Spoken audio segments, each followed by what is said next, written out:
नमस्कार, exam happy by Jharkhand channel में आपका स्वागत है। तो दोस्तों जुड़ चुका हूं मैं यहां पर झारखंड में पारा शिक्षक सह संप्रति सहायक अध्यापक आकलन परीक्षा की तैयारी को लेकर के। तो बताते चले इस चैनल पर यहां पर झारखंड पारा शिक्षक आकलन परीक्षा के 1000 से ज़्यादा वीडियो और 1000 से ज़्यादा नोट्स बन करके तैयार हो चुके हैं, जिसको आप यहाँ पर देख सकते हैं। आपकी परीक्षा भी बहुत नज़दीक है, तो आप यहाँ पर हमारे लिए संपूर्ण तैयारी के लिए ₹501 और केवल नोट्स, पीडीएफ, वीडियो देखने के लिए यहाँ पर ₹251 में हमारे साथ जुड़ सकते हैं आप। आपको हम बताते चले आज से हमने आपके लिए यहाँ पर सुपर ट्रिक का भी ऑफर कर दिया है। तो आज हम आपके लिए यहाँ पर टॉप 100 ट्रिक्स लेकर के आएँगे, जिसमें ट्रिक 1 होगा, ठीक है?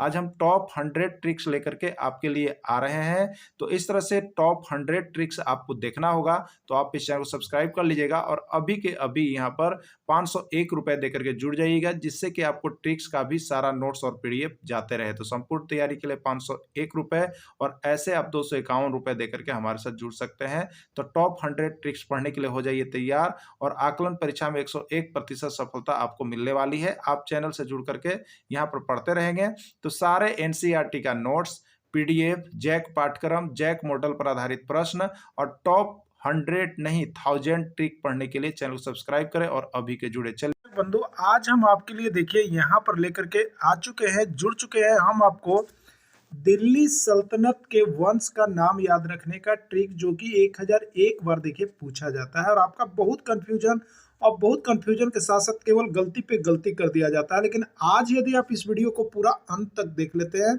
तो आज के बाद दिल्ली सल्तनत में शासक जो वंश हुए उनके बारे में पूछा जाता है। अगर जो प्रश्न आता था और आप गलती करते थे तो वो आज के बाद नहीं होगा, ठीक है? तो दिल्ली सल्तनत के वंश के अंतर्गत हम आपको बताएंगे 1206 ईस्वी से लेकर के 1526 ईस्वी तक जितने शासन किए उसमें प्रत्येक वंश कौन कौन था, मैंने कितने वंशों ने शासन किया। तो प्रश्न किस प्रकार से होता है देखिए, जिसे पूछ देगा दिल्ली सल्तनत पर कितने वंशों ने शासन किया, पहला। दूसरा पूछ देगा दिल्ली सल्तनत का पहला वंश कौन था, दिल्ली सल्तनत का अंतिम वंश कौन था, दिल्ली सल्तनत का दूसरा वंश कौन था, या दिल्ली सल्तनत के वंशों को क्रम से लगाइए, एक क्रम से इसमें से कौन सही है। तो ये सब प्रश्न जो आपसे पूछ दिया जाता है ना, तो आप यहाँ पर बहुत ज़्यादा गलती करते हैं। तो आपको गलती नहीं करना है, आपको क्या करना है, सही करके आना है। तो इसके लिए हम आपको लिए लेकर के आए हैं ट्रिक, बस देखते रहिएगा। तो देखिए हमने आपको बता दिया है कि हम आपको एनसीईआरटी यहाँ जैक मॉडल पाठ्यक्रम का तो प्रश्न पर आधारित नोट्स दे ही रहे हैं, उसके साथ साथ आपको हम ट्रिक भी देंगे, उसके साथ साथ ट्रिक भी दे रहे हैं जिससे कि आपको उससे भी कंफ्यूजन दूर रहे। और दूसरा यहाँ पर विभिन्न राज्यों में आए हुए आकलन परीक्षा का नोट्स भी दे रहे हैं, प्रश्न पत्र भी दे रहे हैं। तो इतनी सारी सुविधाएं हम आपके लिए लेकर के यहाँ पर आए हुए हैं, फिर भी आप नहीं जुड़ पाए हैं। जो नहीं जुड़ पाए हैं, जिनके पास नहीं पहुँचता है, जैसे ही वीडियो पहुँचता है आप जरूर जुड़ जाइए और यहाँ से नोट्स को जो पढ़िएगा आपको वो कहीं नहीं मिलने वाला है। ये इस तरह का नोट्स आपको हाथ से लिखा हुआ जो कि 100% ये प्रश्न छपेगा ही छपेगा। तो आप सभी अभी कभी जुड़ जाइएगा, ठीक है, जब भी आपको लगे। तो चले जानते हैं कि क्या कुछ है। तो देखिए एक बात हम आपको बता दें, हमने एक बार पूछा, एक स्टूडेंट से पूछा कि यहाँ पर जो है भारत के राष्ट्रपति के नाम बताओ, का पूछ दिए भारत के राष्ट्रपति के नाम बताओ, तो उन बता दिया गलती, क्या बताया, गलती, ठीक है। वो राष्ट्रपति के नाम बता के मुख्यमंत्री के नाम बता दिया। अब यहाँ पर हमने बोला, क्या बोला कि अजी तुम्हारा जीके शायद लो है, अजी जीके तुम्हारा शायद लो है। तो बस याद रखिएगा, यह पर आपको सॉल्व बनने वाला है ना, दिल्ली सल्तनत के वंश का नाम बस यह पर बन जाएगा, जीके तुम्हारा शायद लो है। तो देखिए अब हम इसको बता देते हैं कि इससे कैसे होगा। तो जीके तुम्हारा शायद लो है ना।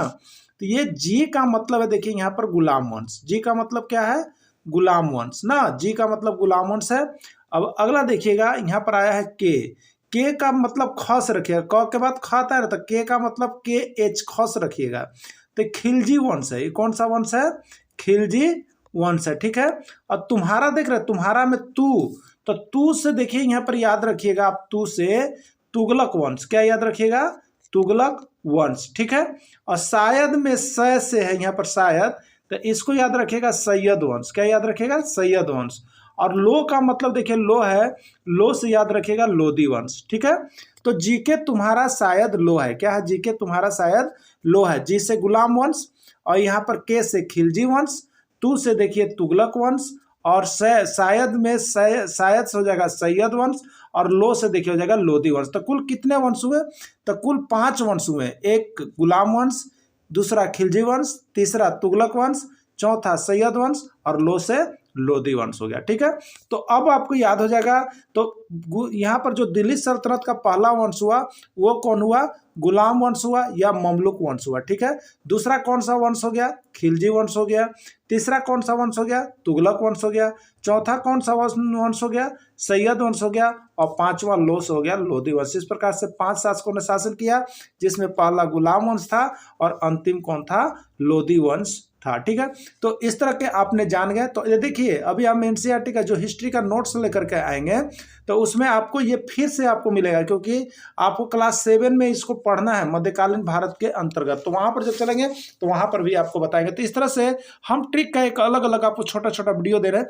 तो आप सभी चाहे जिस किसी की भी तैयारी करें, ट्रिक को जरूर देख लेंगे, और अच्छा लगे तो शेयर जरूर कीजिएगा, और उससे भी ज्यादा अच्छा लगे तो नोट्स लेकर के एक बार जरूर पढ़ लीजिएगा मेरे प्यारे शिक्षक बंधु, जिससे कि आपको किसी भी तरह का कभी भी मन में ये डाउट नहीं रहे कि हमने छोड़ दिया था। वीडियो के अंत तक जुड़े रहे, इसके लिए आप सभी को बहुत बहुत धन्यवाद।